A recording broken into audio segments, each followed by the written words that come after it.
Where does inspiration come from? The need to create. As a child, it comes so easy. We aren't jaded by others or our insecurities. So when that feeling does occur, I find it necessary to act upon the gifts given from beyond. You ever have an idea smolder inside you, ignite within?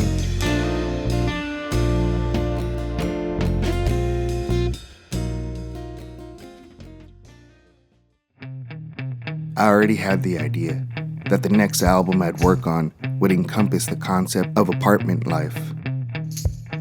That closed-in network of strangers living next to one another. A simple wave or head nod may be the only exchange you'd give one another.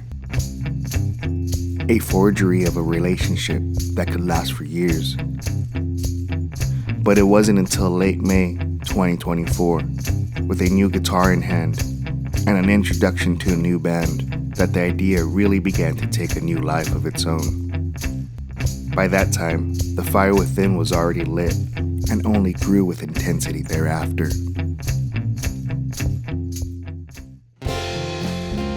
The songs always seemed to choose me, and it was my responsibility to flesh them out of the ether.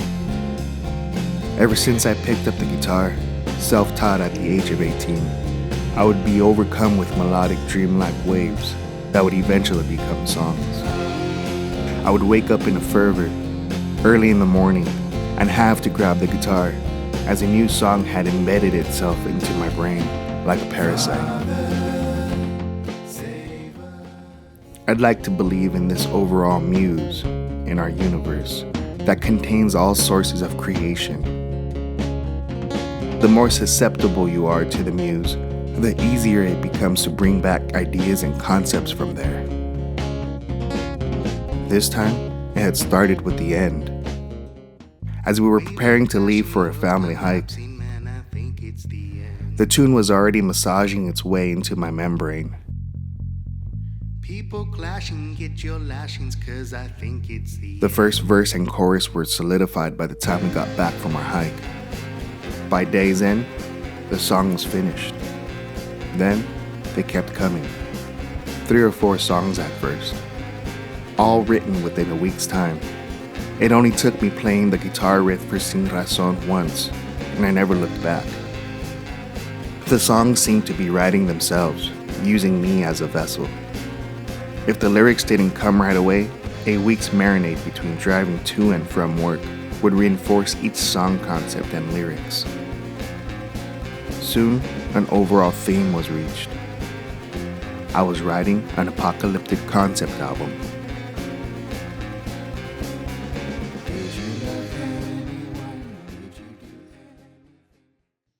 By the end of summer 2024, I had written 17 new songs, all entangled within one another, telling a story I had transcribed through a greater source.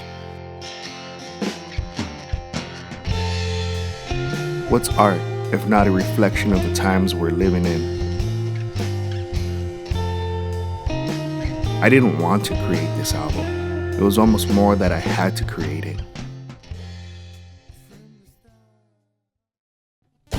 With the ever-growing list of terrible things happening in the world, a random interest in listening to 70s Spanish rock like Los Bukis and Los Gatos, jamming with the fellas from AWP and Calamity, and the homies from Trucha, my wife and I having our baby girl on the way, and whatever else life had to throw at me, was a culmination of experiences needed to write this album.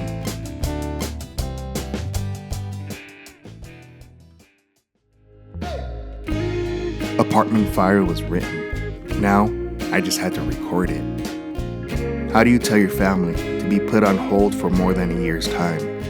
Probably the most difficult part of creating this album was finding the time to record each part, which meant late sessions into the early mornings before work, carving out time between kids' naps and lunchtimes. Whatever it took, we managed, but only with the full support of my wife and family.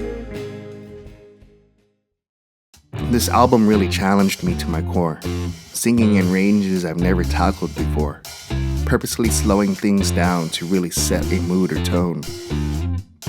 That constant itching to finish each part before my grasp was weakened and it had gotten away from me. I had limited myself to 1 hour per song behind the drums to work out the arrangement for each song. Whatever I came up with within that hour is what was recorded for the album. I see you running, something's coming, heard them talking about. There also wasn't the luxury of recording anything in an actual studio. Everything, excluding Ed's perfect saxophone part in Seeker of Atman, was recorded by myself, in my old room, using amateur equipment. Mixing and mastering the album was another task in itself. I had learned a lot recording my last album, Old Rooms, but I pushed myself to creating something authentic and true to what the muse had originally shared with me. After listening to each song about 1,000 times, I had finally reached what I set out to complete a year ago. I imagine my kids sharing these songs with their kids one day when I'm long gone. That's what this is all for. I intend on time traveling from beyond and hugging my grandchildren through my music, through the eternal of it and all. Whether we accept it or not, we are all part of this cycle in time. We all play a part. We all have a voice. We all have the potential to be loving human beings, a good neighbor, an understanding partner, a friend reunited. We just have to make sure we don't burn this bitch down before we have a chance to prove ourselves.